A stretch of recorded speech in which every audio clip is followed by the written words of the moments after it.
Hello and welcome, ladies and gentlemen, to a Beyond the Summit presentation, bringing you guys a game between Team Empire and Kaipi Gaming. Game 2 of this Best of 3 series in the WePlay.tv tournament. It is Phase 2, it is Group C, and we are going to be seeing who is going to be eliminated from this group stage right here in this match. These two are in the losers bracket right here, and if either one wants to stay in and have a shot at that second place slot to move on forward to the playoffs, they have to win it right here and now. Of course, it is Game 2, so right now Empire are looking pretty good. Really strong game coming out from them. I gotta say, I apologize a little bit for all the curse words I threw on out there, but man, was that some clowny Dota. Just throwing it around. It was not very orthodox, and some decision making was at the very least questionable. Nevertheless, moving on through to the next one here. I am once again Blaze. Here's Skim. How's it going, man?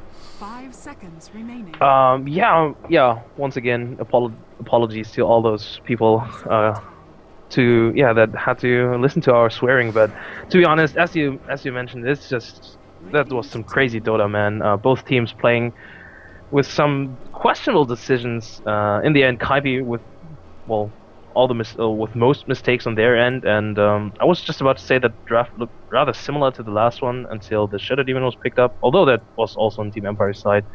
And interesting to see if Kaipi is actually going to pick up the Phantom Lancer again, because they've now failed twice with him in a row, and they might want to take on a different approach. Just go for something else. Yeah, exactly. I mean, they're up against the Lifesteal and Shadow Demon, two great picks. They're pretty much saying, okay, we're not going to ban the Keeper Light. We're not afraid of your Keeper Light Phantom Lancer combo, so we're not going to ban it. We're going to take out the Magnus instead, and from there they have Lifesteal and Shadow Demon. The Shadow Demon, great kind of pseudo counter, not directly, but has the chance to make a big impact up against that Phantom Lancer, and of course the Lifesteal himself has been played to great effect last time around by Vigos. Either way, we'll have to see this next couple of selections if they actually opt for a bit of a rematch. Keeper Light and Bane picked up once more. Zizu and Pylite are taken care of, but what of Eternal Envy? Is he going to go for even a carry pickup on number 3?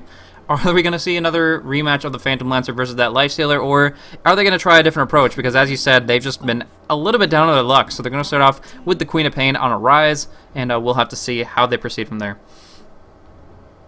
Yeah, and I think this is an interesting pickup. The Kaipi is just, they don't want to set a game plan just yet. At least that's how it feels like. They're just comfortable. Okay, we're picking solid heroes, and we'll maybe react on your game plan. And I guess Team Empire is actually doing the same. Those are 3 very stable heroes. Nothing revealed just yet. They could still go aggressive. They could just go defensive.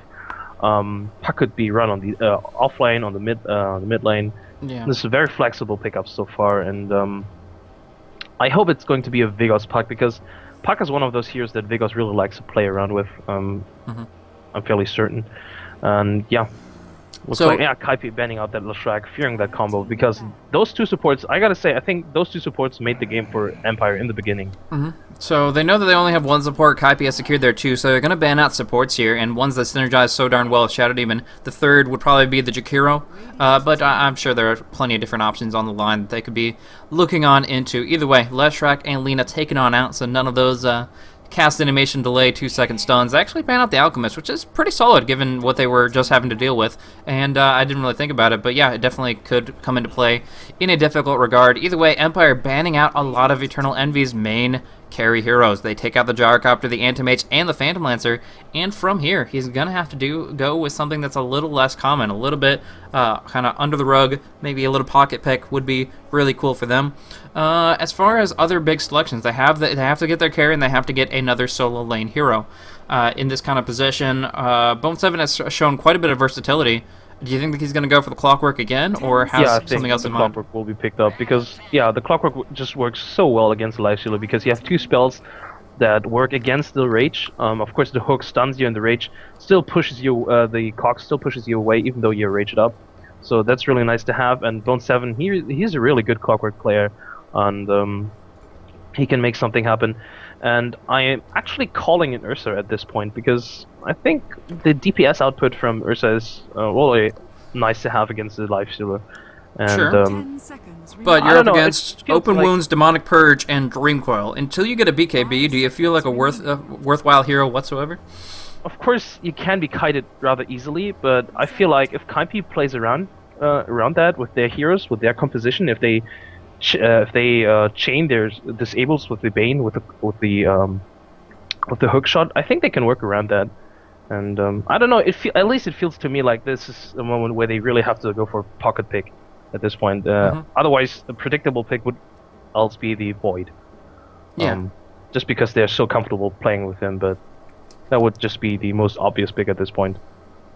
Whereas Team Empire, they also still, as you mentioned, need their support. Jakiro is also, of course, still in the pool, but maybe they're running a jungler instead, going for them some safe lane farming. Chen, yeah, I would love to see that. I don't think that there's that many that with the loss of their 2 supports, Empire kind of a little bit cut their legs underneath them as far as being able to roam on end with Chen and Enchantress, unless Twista has something up his sleeve that we haven't seen yet. No, that's true. I'm actually not sure if Twista plays a Chen. I'm fairly... And they pick up a... Holy shit, what the hell is that mind game? Yeah. Oh, I'm already starting. I'm already like a sailor just with this kind of... I mean, it's just so wild. These guys, the way they play against each other, it just is so unpredictable and so confusing, but also so much fun at the same time.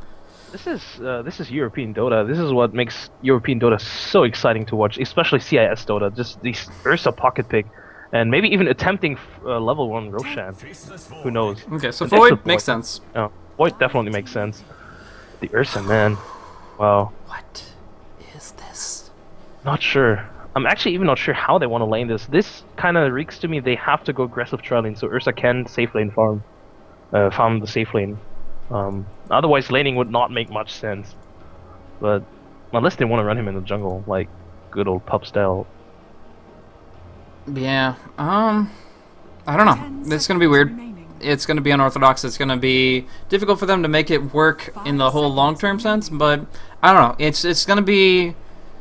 I don't like. I understand Team Empire is a great team for picking up new things and like seeing something work for somebody else or even not work for somebody else, and then turning it on its head and throwing it around, so that they actually pick up the other team strategies. Like when Treant was picked up in G1 League, the very same day it was picked up in TPL, about like 6 to 8 hours later, and they turned it from a bad pick into a good pick, and they adopted the strategy but changed it a little bit so that it works so much better. And I honestly could see this working for the Ursa, taking what was good about it and make it even better. And they definitely have a lineup to accomplish just that, but the question is, yeah, the lanes. Aggressive tri-lane is the only thing that I can think of right here. Yeah, they have to. They have to. Anything else wouldn't make sense unless they ran the Park on the offlane. But I don't think we should go into the these confusing stuff because it looks fairly obvious. Johnny, who has been playing the Mag in the last game in the mid lane, picks up the Park, so he's definitely going to the mid lane.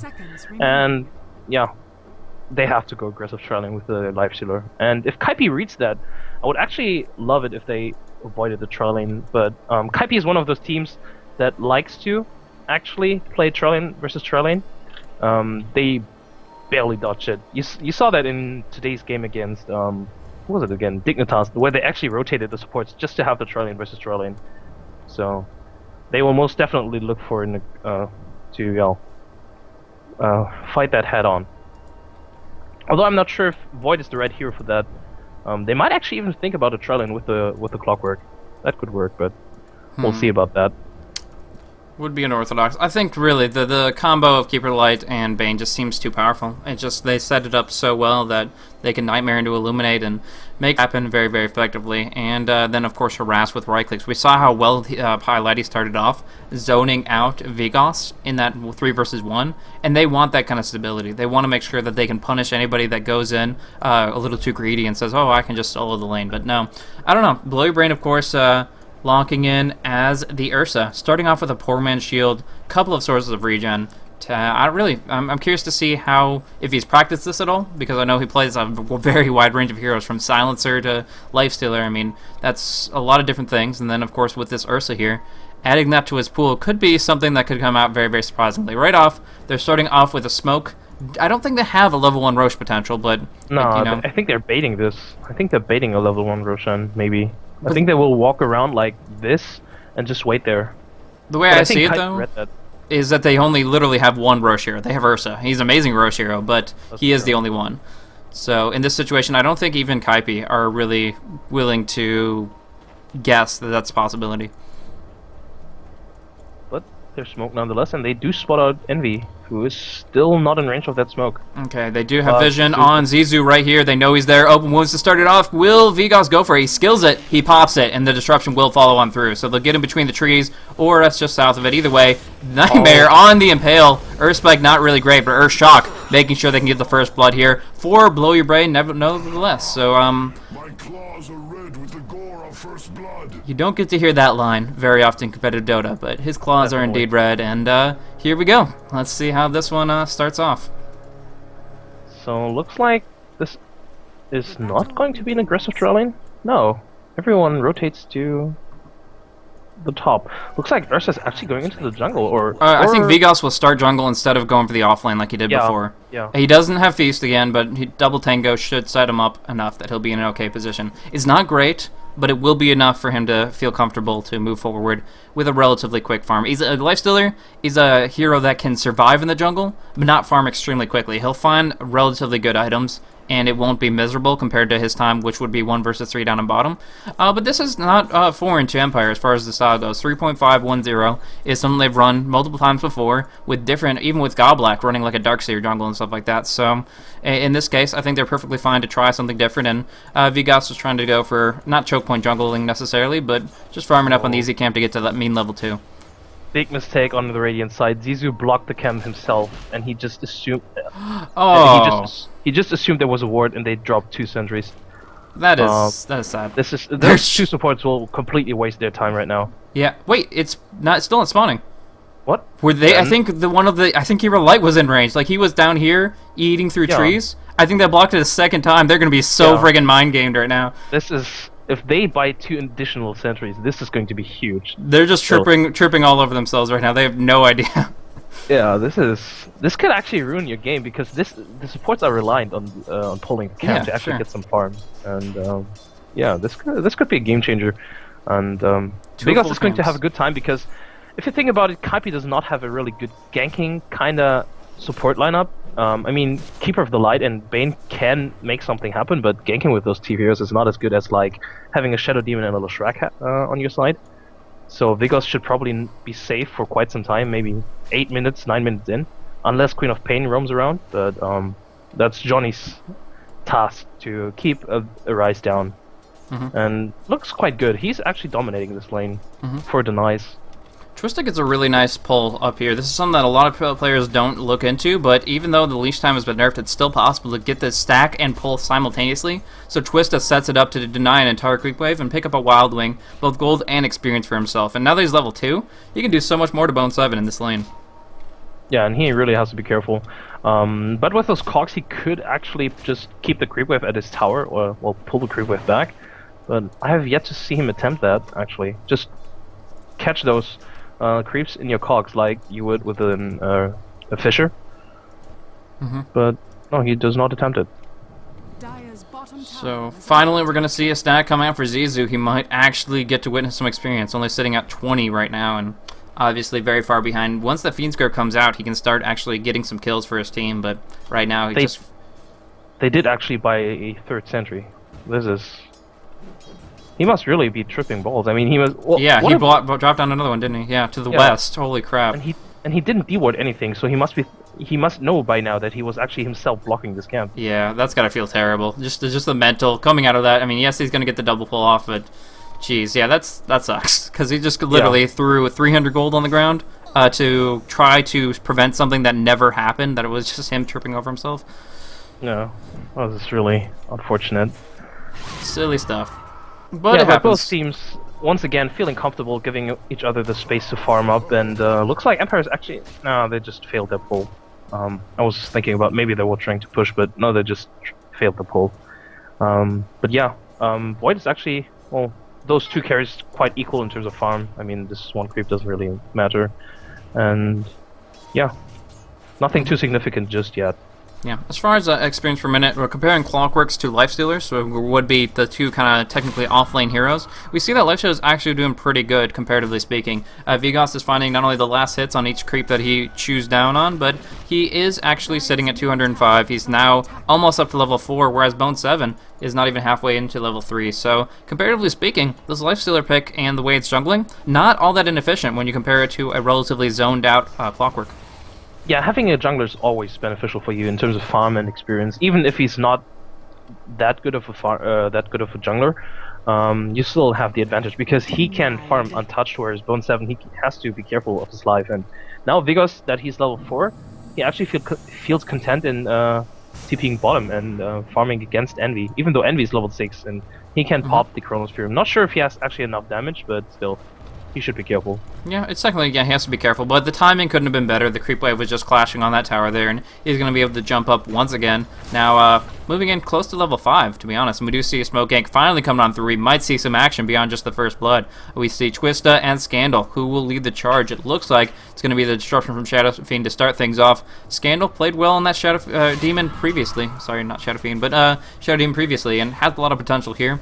But the blink, it's very, very clutch timing, and they're going to have to follow through exactly at the right time. They are underneath an Observer Ward, so only have a few seconds left to go. They're going now. Will Arise be able to get on out? The blink keeps them away of harm, away from harm. So I think this was a bit of poor communication. I mean, Johnny should have just told them, guys, this lane is pushed out. Don't maybe the Chrono on bottom? No, he's not going to commit the Chrono. Yeah, because you can't really gank a Queen of Pain when your lane is pushed. I mean, she'll be at her own tower. And of course Blink is just a good escape mechanism, so if the lane was pushed in for Kaipi or for Arise, then they could have attempted it, but this was a futile from the beginning. So So Midas comes out for the Faceless Void. He's going to be able to use that to presumably get some good... Oh, he's on the lane. I figured he'd go for the jungle experience to get a little bit of extra levels, but nevertheless, getting a nice gold boost and leaving the neutrals to the supports, as it were, to make sure that they can get their dedicated farm, and he'll just give a nice little boost to his gold, just a little bit here and there. And that will benefit him. He can pretty much go for whatever he wants now. Midas Maelstrom is a pretty common build that Loda essentially pioneered, where you just get a battle-ready Faceless Void pretty early on, and that's been popular ever since Time Lock was buffed, and that the attack speed really, really impacts Faceless Void's damage output. Yeah, and now Kaipi is actually doing some good work in the jungle, farming off creep waves, although I'm not sure why they're doing it as 2, because Pilot should... Yeah, well, now that they clear the waves, well, I guess that's okay.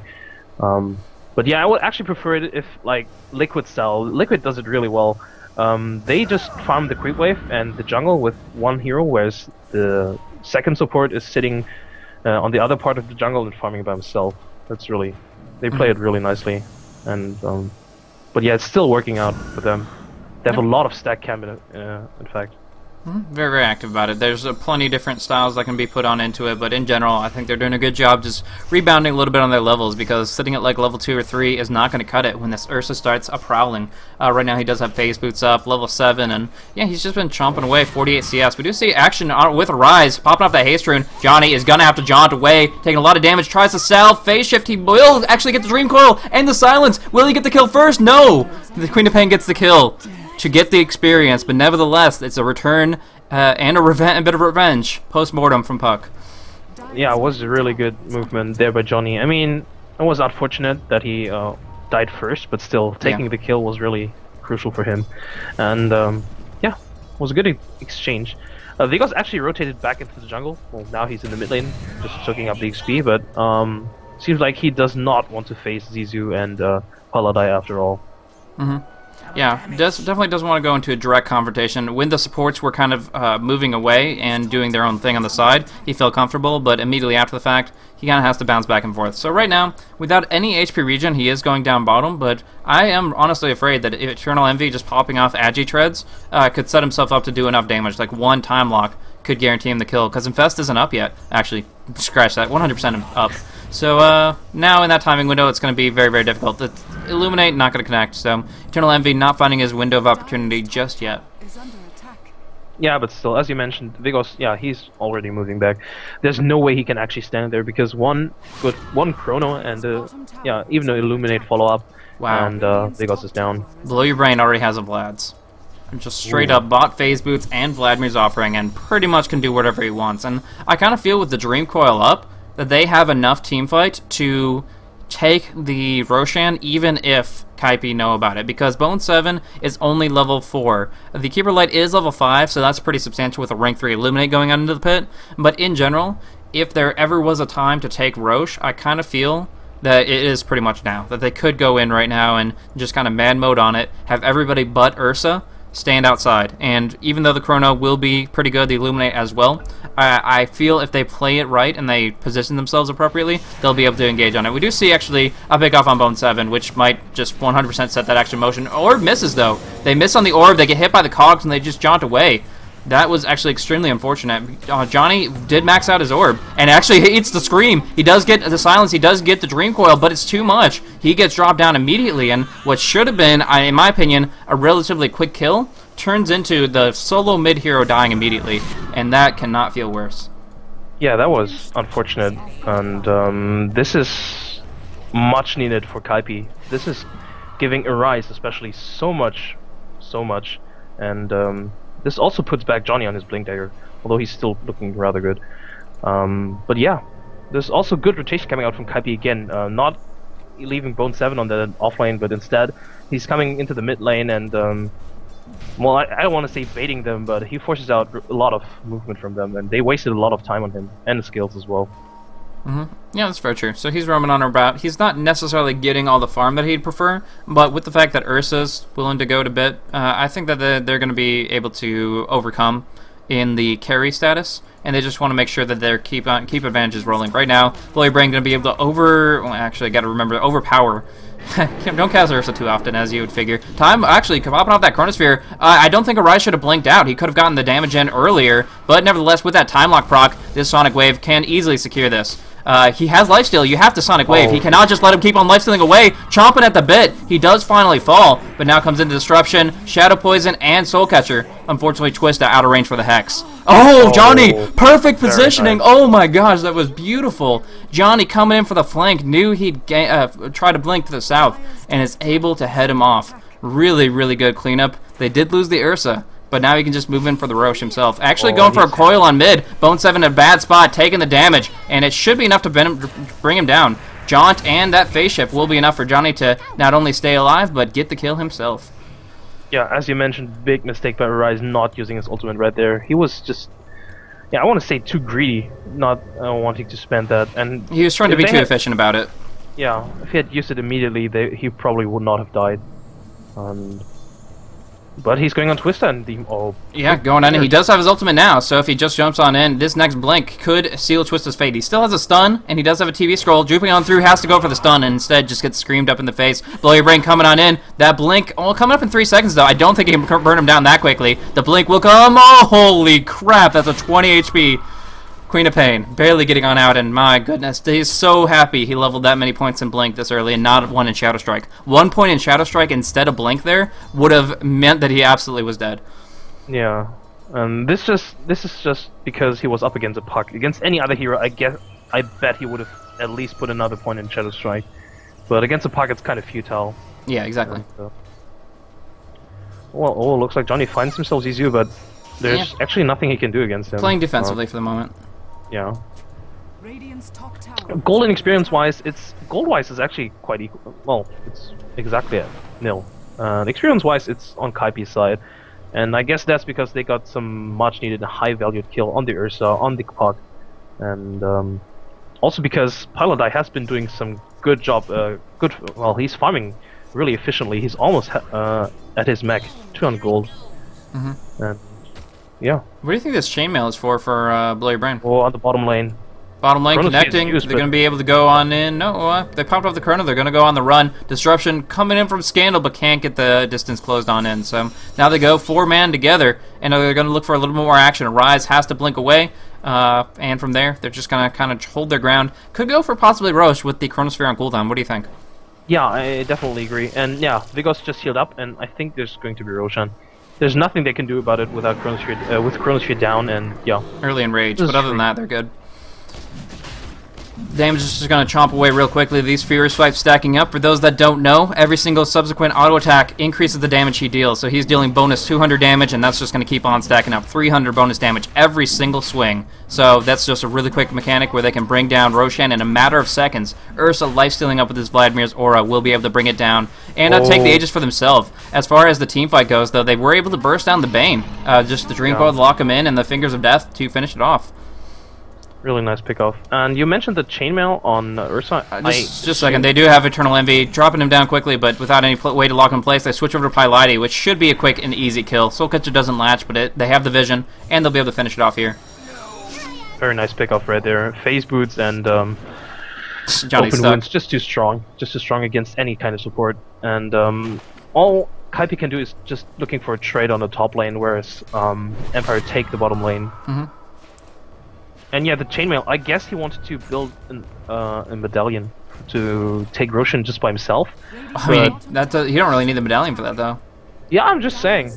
I guess that's it. I can't really... Well, might Blade be the mail Soul or- Cuirass, but that's kind of... Oh, I don't know. It's weird. We'll have to see. Exactly. I don't think there's any optimal choice, but he obviously has some plans, and he's not just going to pick up a casual chainmail, so we'll see exactly what he's looking for. Medallion could be powerful in some situations. It's a great physical damage output in general. I'm just not sure. We'll have to see. They obviously know more about super competitive Clockwork than we do. Lion getting initiated on. Quick, easy picks with a little bit of burst. Good flare from Bone 7 to set it up, and they actually go down on bottom lane to try to get some pressure out onto Vigos here, as well as Scandal, actually the target of choice. Does get a nice disruption off, but will they be able to damage him before the TV comes through? Yes, with that Sonic Wave, they certainly will. Arise, locking him down, and Vigos will have to run for the hills. Good rotation coming out from Kaipi, not giving away the tower was really crucial. And in fact, even picking someone off, but Player Brain doesn't really care, picks off the tower in mid lane anyway. Radiant's middle tower. Trying to trade down on bottom. Eternal Envy does the exact same thing. Man mode up on the tower, takes one for himself, has a Mask of Madness. Yeah, I guess that's a good pickup because, well, it's cost efficient at some point and you really do a lot more damage in your Chronosphere and stuff. And, yeah, I guess that's quite good. They But gotta he bash should the really Ursa. look toward... That's my opinion, is the attack speed, they have to bash the Ursa. If they can't Yeah, disable of him course. during BKB, they're screwed. But since he has bash built in, just go for the attack speed. And it's relatively Definitely. efficient, even though he's very vulnerable. Definitely. Anyways, as you're saying. Yeah, Ursa is sitting on 2k gold. I'm really waiting for his item to be purchased. I mean, you don't see a lot of Ursa being competitively played. I know that Envy played him and he purchased a Blink after the Vlads. Purchased a Blink and then the BKB. But I'm not sure if Blow Your Brain actually wants to go that road. Because, of course, Blink is nice to engage and to actually not get kited that easily. But still, Kaipi...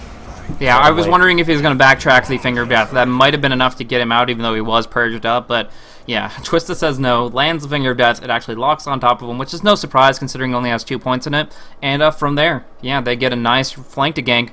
Based on this really good ward, they have had this down for a little while here, but it gave them perspective that he moved on into the jungle, and from there they found an opening. Ursa does pick off a tower kill, has to use his Aegis though, as Bone 7 drops down to the puck. Dream Coil coming on through, keeping Zizu in place, but here comes a Fiend's Grip to lock down Blow Your Brain, and if they get this kill, they are going to be actually gaining back a lot of momentum. Yeah, good thing for Blow Your Brain is that he didn't lose that much gold, like 200 gold. So that's okay, but he gave away so much experience to those poor supports. I was just going to point out that XP on supports is so crucial. I mean, you just saw that 2 supports picked off 1 carry just by themselves with the Demonic Courage and the Thing of Death. And yeah, Bane can actually do the same with Paladin now. Fiend's Grip and Illuminates so much damage. And they do have the max, so they have some... They basically This could be a are big out fight. of- Actually, Eternal Envy initiating for them. Goes for the Chronosphere onto Twista. Will we see Johnny come in? Big coil, big silence. No buyback from Ursa, though. They just jump in with the infested Nakes and try to go for it. Figos has the open wounds if he needs it. Not popping it yet. Just closing on in, but here comes Bone 7 with the beautiful cogs. Pushing him back. Over on the eastern end, Eternal Envy is going to time walk out, and it looks like a TP will succeed from Zizu. Yeah, going to be able to get on out of that as well. So that was really, really good for them, of course, wasting out the Chronosphere and getting a Queen of Pain for a Lion. My question to you is, there was about 12 second timer left on Ursa, and of course he did have buyback money. Do you think if he bought back and TP'd in with a Shadow Blade, or maybe not with a Shadow Blade since gold wouldn't allow it, but anyways, if he bought back and TP'd on in, do you think they could have made that worth it, or do you think they should have just taken what they could? I think this trade was as good as it was. Couldn't have gone better, in my opinion, because the Chronos here would still have separated the whole team, and at this point, the only way they could actually get going was with the blink into the the blink and fast damage, and Blow Your Brain might actually go on the rise, but I'm not sure. Holy wow, that is a lot of damage. Charging up, he used the overpower previously. He didn't have to enrage, but just Shadow Blade on in the first several right clicks, and suddenly they get an easy kill because he just wasn't ready for the blink. We do see Fiends. Where's the retaliation? They get the Clockwork, Bone 7, locking him in, and this could be very bad. They drop the Sentry Ward, and yeah, Blow Your Brain is going to have to duel it out against a Blade Mail, and that's not going to be a fight he can win, so instead he gets dropped down, and yeah, that is actually, they are counteracting him rather effectively with that Blade Mail. Now Eternal Envy, once again, same spot as before, gets coiled up, and from there doesn't have a chance.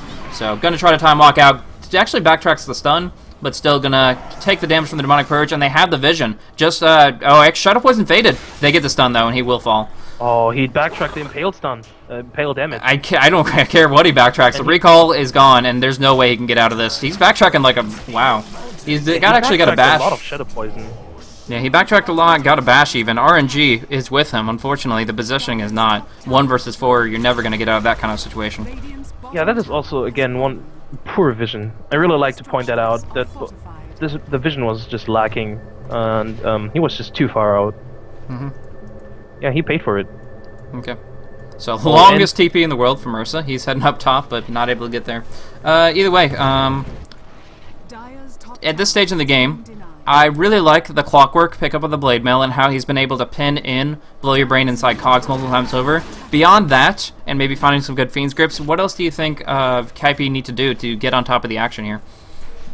Yeah, I think they really need, if they do team fight, they really need some clutch Chronospheres, where they catch off Puck, Lifesteal, and Ursa. Well, actually, they need 5-man Chronos, because at this point, Empire has a lineup.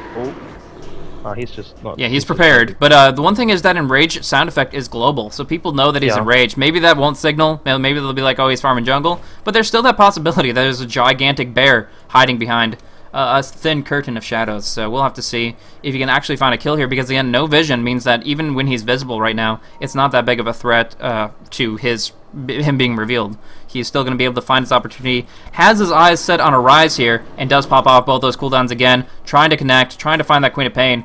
But it looks like she's going to be able to juke to the east for the moment, at least. Mid lane, what was Puck doing there? Yeah, I'm not sure. Bit too aggressive. Thought the blink could save him, probably. Yeah, I guess so. What kind of disables? They have the disruption to interrupt one blink. They go actually for the Demonic Purge. She goes in the trees, though, and actually gets the TP off. There's really nothing they can... Well, they could have disrupted if Scandal was fast enough, but not the case here. So instead, it's actually going to be a kill on the solo mid, and a survival of the Queen of Pain. That's a lot of time that Blow Your Brain wasn't actually farming.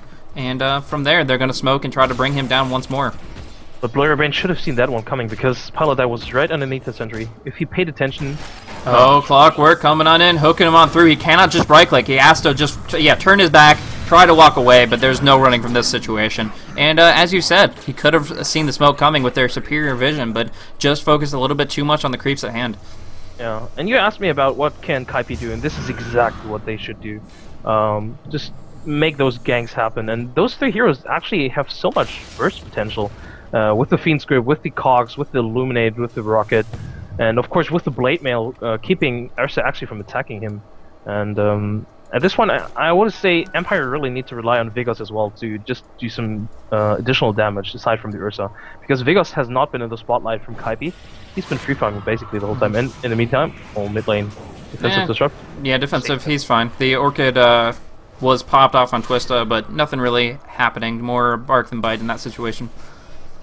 Yeah, but overall, as I was saying, Vigos needs to do some additional damage as well, because They gave him the space, and he needs to repay it.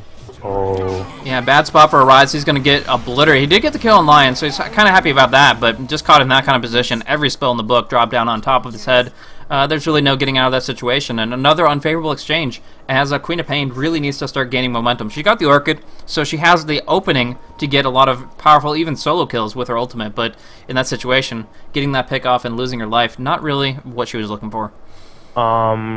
If you look on the bottom lane, isn't that Observer Ward out of range from the Sentry? Because no, the creeps are not attacking it. Yeah, no, it's barely out of range. Wow, this is really really I want to say lucky, because Blair Brain was there the whole time, and they were prepared. They were just trying to go on him, but then he retreated. So yeah. But this is good warding coming out from Kaipi. So aggressive wards, and overall the whole vision from them is really clutch. They really need this. They really need this. And yeah. Empire, I mean, they have kind of standard wards at the river, but not really deep wards or defensive wards. And yeah, they should actually just put on a very deep ward into the enemy jungle or into the enemy mid lane just to spot out those smokes coming in. Sure. Somebody in the chat is saying that the Enrage global sound effect is a bug that is not supposed to be global. For all I know, they've fixed that, and I'm just calling it out wrong. I have not played against an Ursa in an actual game in so darn long. I mean, I might have played him in like an in-house pub, but in general, you don't see that guy in most brackets of play. So, yeah, they might have fixed the Enrage, but I honestly would not be the source for that kind of information. Yeah, I haven't played against an Ursa either for such a long time. It's fun to see him, though. I mean, he does have a couple of really, really, really powerful mechanics. It's just everything else doesn't... It kind of falls short. We do see another smoke gank. Johnny has an Nyx inside the little fairy dragon here, and so we'll have to see if they can make something happen with that. But they're going to start roaming on through the jungle, expecting Eternal Envy. They're right under a sentry. Yeah. Right under a sentry.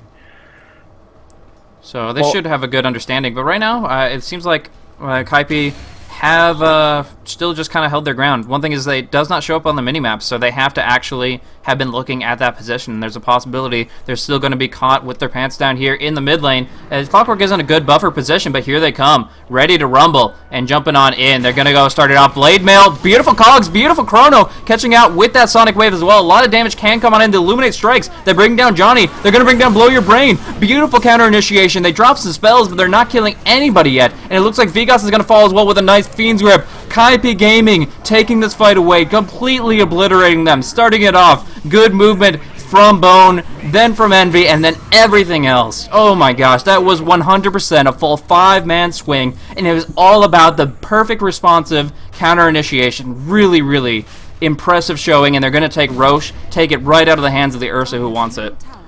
Yeah, perfect is just the perfect word to describe everything that just happened.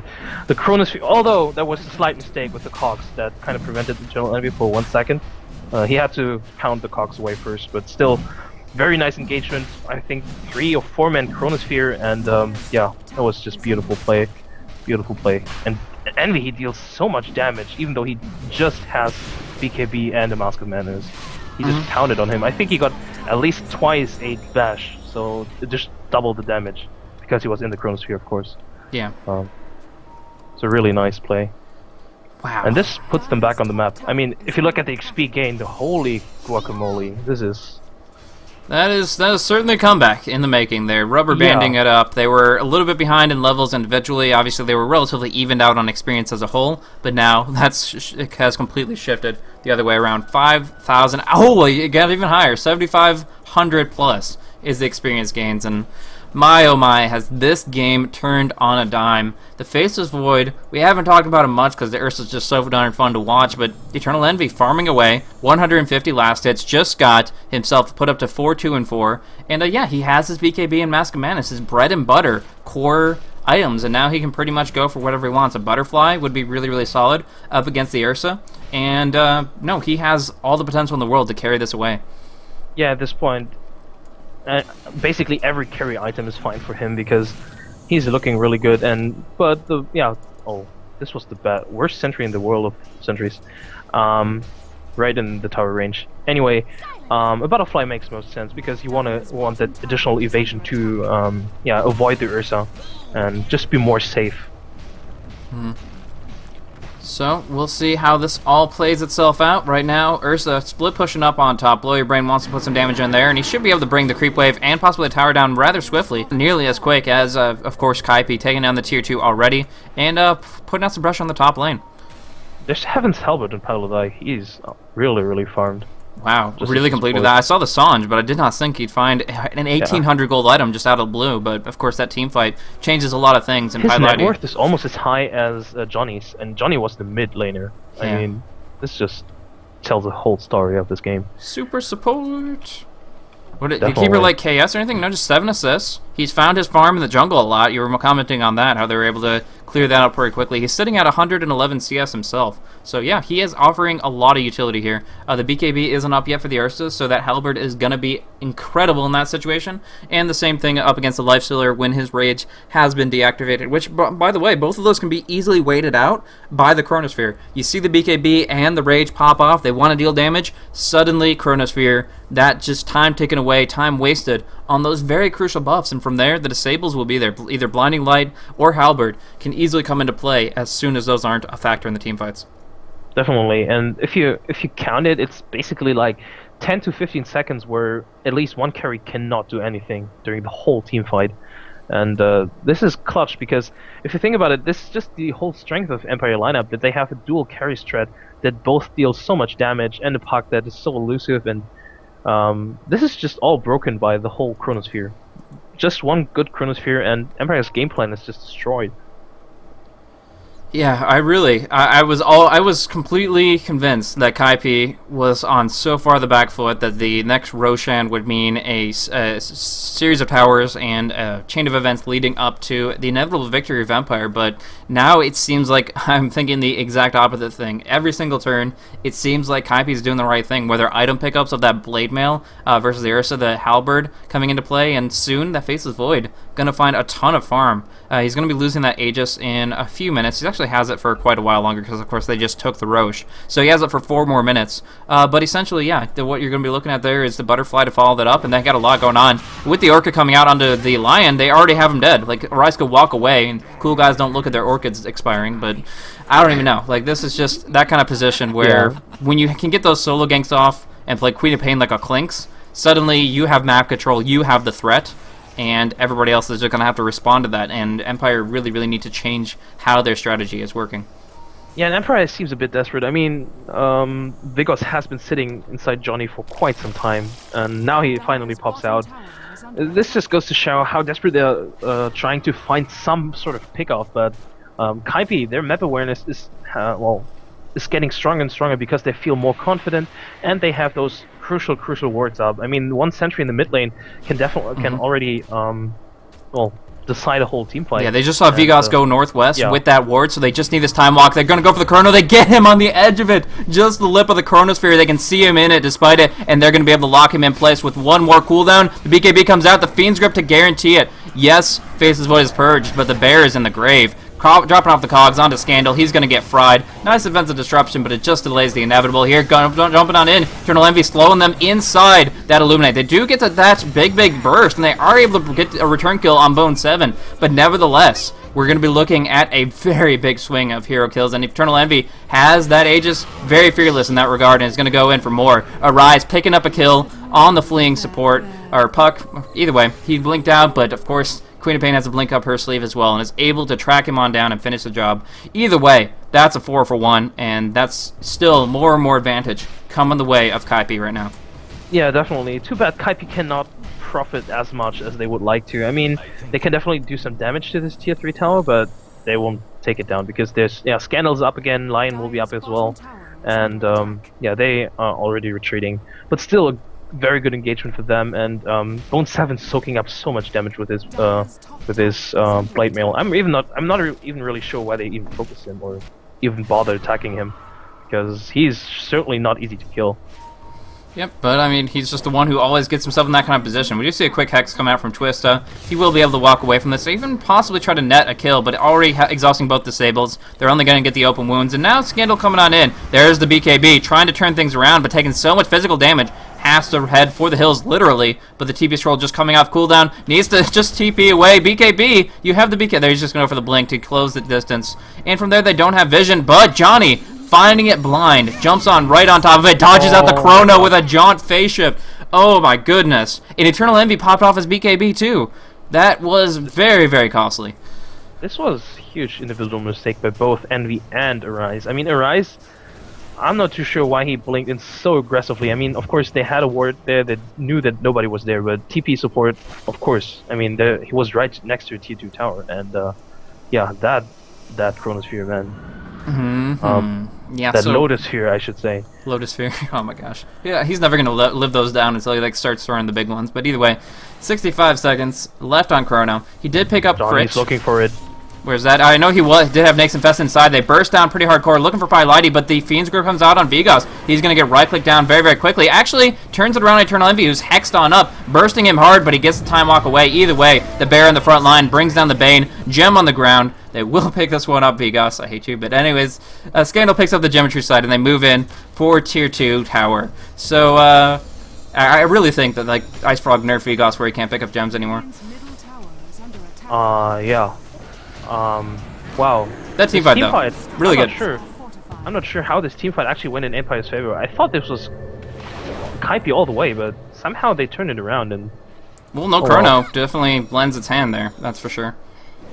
Yeah, that's and then true. BKB, I believe, was on cooldown for Faceless Void, so that Hex came out right when he was dealing not the fatal damage, but the really, really hardcore damage to Vigos was when the Hex came out, and he was like, oh, well, I can't do anything. And then Vigos started turning it around, chomping the other direction, biting the hand. That was smacking him, and from there, holy crap, that initiation. Good Observer Ward, and locking Vigos in place. He doesn't get the armor toggle, and he will fall. Bone 7, finding a good opportunity and making really, really good pickoff out of a bad team fight. Yeah, I saw them pinging him, and I was like, okay, they're not in range anyway, and suddenly he hooked, like, from, I don't know, it felt like... Suddenly clockwork. Yeah, exactly. Oh, Arise. More BKBs pops very, very preemptively. Copying off the Sonic Wave, they will be able to burst Twist hard, but he goes deep, and Arise gonna get right-clicked down. Demonic Purged in range of the Bear. You're gonna get clawed, and in that sense, he just gets incinerated. Or eviscerated would probably be more appropriate. There's no fire involved here. Nevertheless... Too aggressive.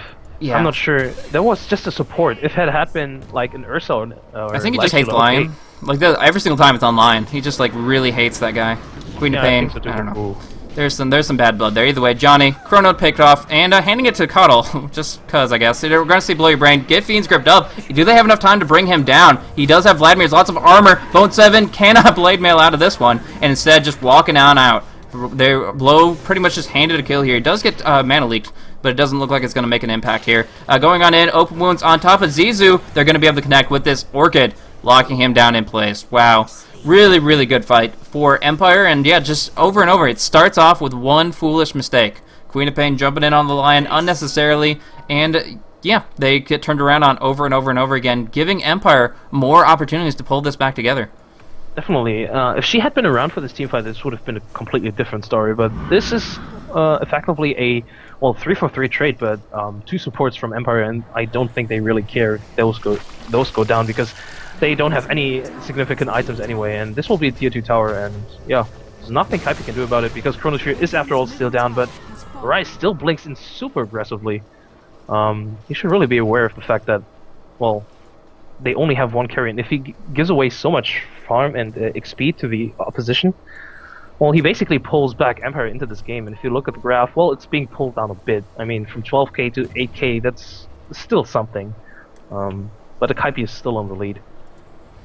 Yep, we do see the Scythe of Ice going to come out for the puck. Very instrumental, considering the BKBs are starting to wear thin a little bit. I would not normally say that since they've only picked them up a few minutes back, but I gotta say, Queen of Pain has been using hers extremely aggressively, and the Faceless Void himself. So yeah, he only has 7-second duration, and that means a big Piglet will be coming on out of that. They have a Hex, which is a 4-second duration from the Lion. They have a 3.5-second Sheepstick Hex, which will just really, really chain up these disables hardcore. They're instant, they're very, very impactful as far as making sure that the targets who want to deal damage just cannot get it off here. So I think it's going to be a really big deal if Puck can just finish that on out, even if he has to buy out for it. Oh, and they're smoked up. They want to fight. Ooh, They could be take big. Roshan. Oh, Bone 7 finds everybody out, pops off the cogs, but on absolutely nobody. Nevertheless, dropping down below your brain. He actually turns around. He gets outside of the Fiend's grip, but here comes the Chrono. Eternal Envy dropping it, wants to drop that bear so they can continue with their fight on everybody else. Just says, hey, stop. Hammer time, quite literally, dropping down. And now Scandal, going to be bursted pretty hardcore. The Illuminate comes on through. Twista does get off his Finger of Death, but it's not going to do enough here. He's going to get bursted. Here comes Vigos dropping off that Infest, burning down Zizu. He's not dead yet, though. The Sonic Wave comes on out. Arise, hexed on up. Is it enough damage? It is. Eternal Envy, 2 right clicks. He has just taken so much with that Mask of Madness. He doesn't backtrack anything. Trying to dodge, trying to survive. Johnny going in too deep and suiciding himself. Back and forth, back and forth. It doesn't even seem like there's a clear winner to this engagement, but as you look at the death toll, you see that with Blow Your Brain, the only one to be able to limp away from the action here, Kaipi Gaming came out so far ahead. He even bought back, so basically this was a complete team wipe. And Kaipi, and well, they should take the tier 2 tower. They're pinging it, but no, Envy wants the Roche. Essentially, if they don't take it here, then the other team is always gonna. So yeah, that's true. That's true. But looks like Lion. He's just all by himself. I'm not sure what he can actually accomplish.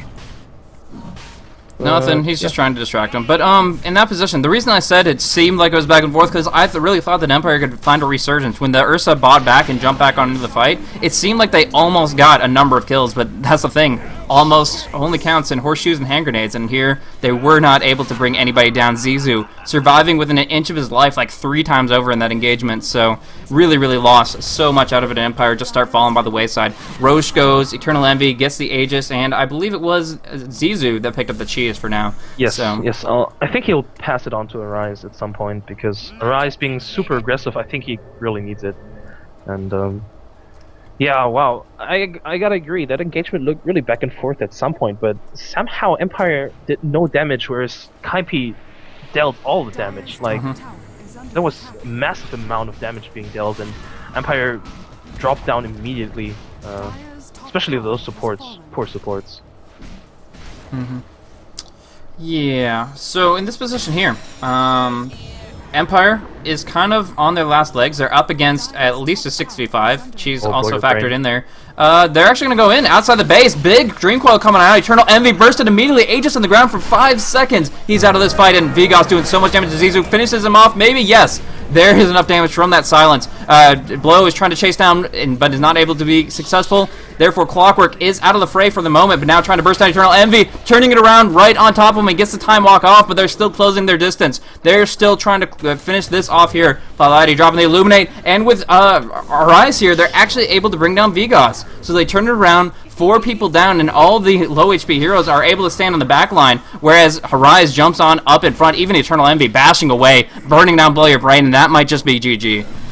Yeah, I totally agree. Team wipe, and they will take Rex, most definitely. I mean, the supports will be up in about 10 seconds, and they do have Glyph, but still, yeah, Eternal Envy even immediately rotates to the mid lane, because I'm not sure, they should just commit to 1 Rex. No, they can spread it. They have 36 seconds before life serves up, a full minute before Ursa is. They can take 2 sets of racks, and yes, they're spreading it then a little bit, but as long as Eternal Envy doesn't get like Finger of Death right here, I think they're fine. No, that's true. That's true, but well, you saw that he had to jump away because 1 Finger of Death would have immediately killed him, and they need the mechanism, but it's not up for 15 seconds, so they actually might not be able to get a second one. They did a lot of damage to tier 3 that they otherwise wouldn't have, so I still think that it's a good idea, but of course, Mask of Madness, you get the attack speed, but you don't lifesteal off of towers, so you're just taking more and more damage, and unfortunately, no lucky backtracks means, yeah, it's going to be hard to bring that down. Lion coming on in, but he does pop the BKB, going on top of him. He cannot cast anything. Nice defensive disruption. They're actually going to be able to walk away from this. Instead, turn it around. Drop down Eternal Envy for 85 seconds. Pilotti taking a lot of hits right here. Will they be able to finish it off? The Infest does it. And from there, closing the distance on the little leaping frog. Bone 7 wants the hook shot to an ally. Will he get it? He does. Clockwork is on out of there to a creep, but here comes Johnny trying to end the party and the fun. Dropping it down, but there's a nice Nightmare to keep him in place. Bone 7 still running. Nice cogs coming on out. And I think with this Force Staff coming out cooldown, he is out of here. So successful disengage, other than the fact that they completely lost Eternal Envy immediately. Yeah, but if Envy has buyback, so that's not that big of a deal. And yeah, he might as well just use it. He has to. Really do. Yeah, he has to. And yeah. Clockwork also with an Aghanim Scepter, so elusive and so annoying. 12-second cooldown on the ultimate is really clutch, especially if you run away. You mentioned that the Force Staff came off cooldown, but he might as well could have used his hook, and Yeah. there's no way that Empire can actually catch him off guard like that. Okay. Ursa's BKB is listed at 7 seconds. We'll see if they can do anything to this tower. Blinding Light does come on through. Decent cooldown here. It's going to be up in 6 seconds for their next engagement. That's the time they need. But they need him to buy back. They can't let Eternal Envy sit on his laurels. They need to go on in. Buyback comes out. They get the hook. They cage the bear. Can they bring him down, though? BKB is up. The Fiend's Grit comes out, and that's going to be a kill. That is the worst positioning for Ursa to be in ever, and he's just going to get destroyed. Can't even get a right-click off. And there's going to be a pick-off as well. The Lion trying to TP out, but they spot it. Looking for more hook shots. He has that Aghanims. Find it out, Bone 7. No, he's not even going for it. Farming up creeps while his allies just push in for the mid. They want to go in for the kill, and easily can take at least 2 racks out of this, if not try to end the game outright. Is it just me, or does seem Envy and Arise, they seem rather trigger happy when it comes to their BKB. I mean, every time they do something, there's at least a BKB popped. It's hard against Scythe, though. That's one thing. That's true, but it was just used. It was just really, literally just used, and he jumped in. But yeah, nonetheless, it's not that big of a deal. Yeah, it's still not going to impact the fact that they're about to finish this off. Chronosphere onto Johnny, couple big crits coming on through. Shadow Demon gets a piece of the action, only to get bursted down himself. No disruption, I'm going to nightmare you. Going back and forth. Okay, it does get the disruption off on himself inside the cogs. Vigas dealing some damage, but knows he can't stand and deliver. Scandal should fall here to what's going on to the south, whereas Arise is fighting out in the mid here. John invests inside Johnny, tries to turn around onto Bone 7. Clockwork will fall here, but they still cannot defend their racks. They get the Dream Coil out. Eternal Envy pops the BKB, starts cleaving away, starts bashing away at Vigas, finishes him off and goes on to Twista. Quick crit to finish him off. Another crit onto Puck. Good game comes out, and Eternal Envy should put this one in the bag as well. So, good game indeed. Wow, that was very, very exciting. I did not see them having that in them, but the big fight in mid, the big turnaround, Eternal Envy, oh, he drops down in the end. Either way, that fight in the mid lane, turnaround, the smoke gank that wrapped all the way through the jungle until they met in a gigantic confrontation in mid. Chronosphere was perfect. The cogs were really, really good too. Oh my goodness, that started off a chain of events that led to this victory for Kaipi. This is a best of 3 series, so now with a 1-to-1 point value, we will be seeing game 3. Definitely, and as you mentioned, that one team fight, from then on, Kaipi just steamrolled, or I should say that Void just steamrolled.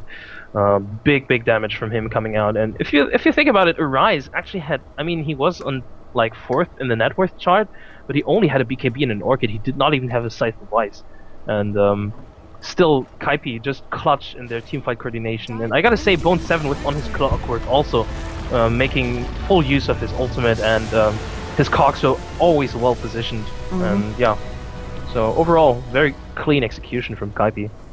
Yeah, that was 100%. Once they actually got a foothold, they just climbed the mountain. They had such a bad spot, but we saw the graphs. We saw how big of a shift there was the second they won that fight and just turned it around completely. And in this position here, Vigas, I gotta say, he didn't find the farm he needed. He didn't even pick up a Desolator by the end of it. Armlet and an Orchid as his only full items at 44 minutes. He really just fell behind. He didn't have the carry mindset. He left that to Ursa, and I guess that's all right if you want to put the gank pressure out. But they lost it. Their foot slipped and they fell off the mountain. Whereas KP was able to overcome the summit. So that is going to be it for this game here. Really, really, really solid play by them, and I'm curious to see. Honestly, really, really uncertain who can take this next game, because we've seen surprises back and forth throughout this match here, and I'm really excited as far as who will be able to take it away and move on in to the second, third decider, because whoever loses this will be eliminated from the WePlay.tv group stage here, and will go home with nothing, whereas the other one has a shot at the playoffs nevertheless. So really, really cool stuff. Going on into Game 3, do you have any other closing thoughts before we take off? I'm just excited to see those matches, because both teams kind of want to prove themselves. I mean, Empire with the new roster basically, and Kaipi, some up-and-coming aspiring team. Both of them definitely want to get into the next stage and want to show themselves, and I guess the next game can only be better. I hope so. I would hope so, but it's really hard to say comparing that when this was just such a big, awesome turnaround, and that's always fun to see.